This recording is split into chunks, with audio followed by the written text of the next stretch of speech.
professionnel où on voulait vraiment, on se sentait un peu seul chacun de notre côté, donc on voulait communiquer ensemble, se soutenir et réfléchir pour se développer ensemble. Et puis depuis 2014, on a trouvé plein de partenaires, de professionnels intéressés.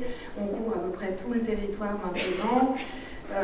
Depuis que la région Nord-Pas-de-Calais est devenue Hauts-de-France, du coup, on s'est aussi mis en lien avec le centre Chrysalide à Clermont-Vanoise.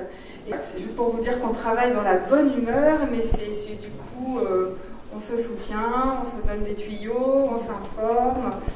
Voilà.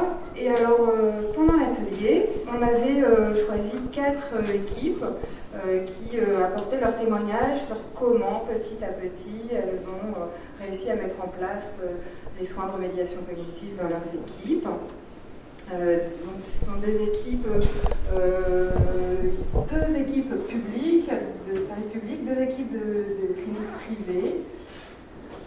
Donc l'UDTR, c'est l'équipe turquénoise transversale de réhabilitation, donc qui est intersectorielle sur 2 secteurs, qui nous a expliqué comment, faute de neuropsychologues, elles se sont formées au DU de neuropsychologie, un médecin et une ergothérapeute, comment elles ont pu diffuser cette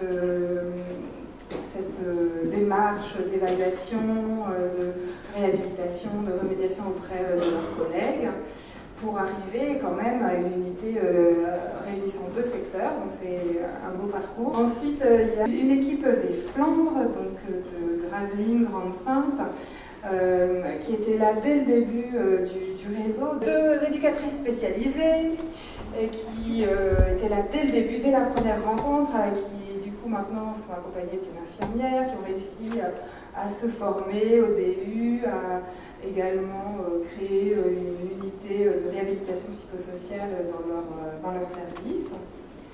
Ensuite, la clinique Robert Schumann, qui est une clinique de post-cure psychiatrique, qui nous a montré comment elle fonctionnait et comment elles avaient adapté les soins de réhabilitation psychosociale pour une unité temps plein.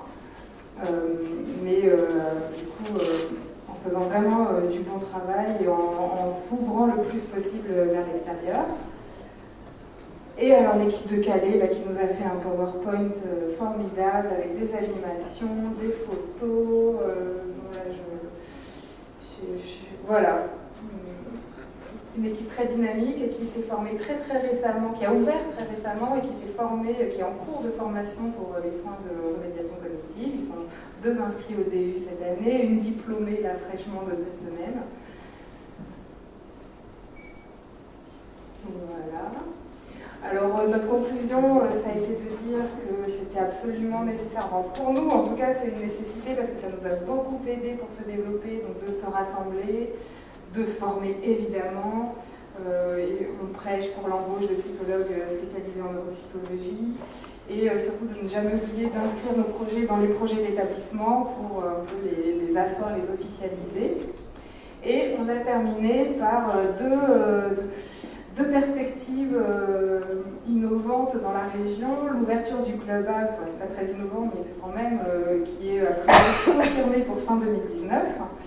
Et là, il y a un projet tout récent, mais vraiment tout récent, de développer une université du rétablissement dans la région Hauts-de-France, sur le modèle du COFOR à Marseille. Donc c'est un scoop, hein. On n'a pas encore communiqué parce qu'on est en train de l'organiser, mais on a arrêté une date, le mardi 27 novembre. Notre objectif, c'est de faire venir des usagers de cette université de rétablissement qui témoignent, qui nous racontent comment ils ont fait. On va inviter le plus possible d'usagers et voilà, ce sera, je pense, une première rencontre pour un beau projet qui, j'espère, se concrétisera dans les années à venir.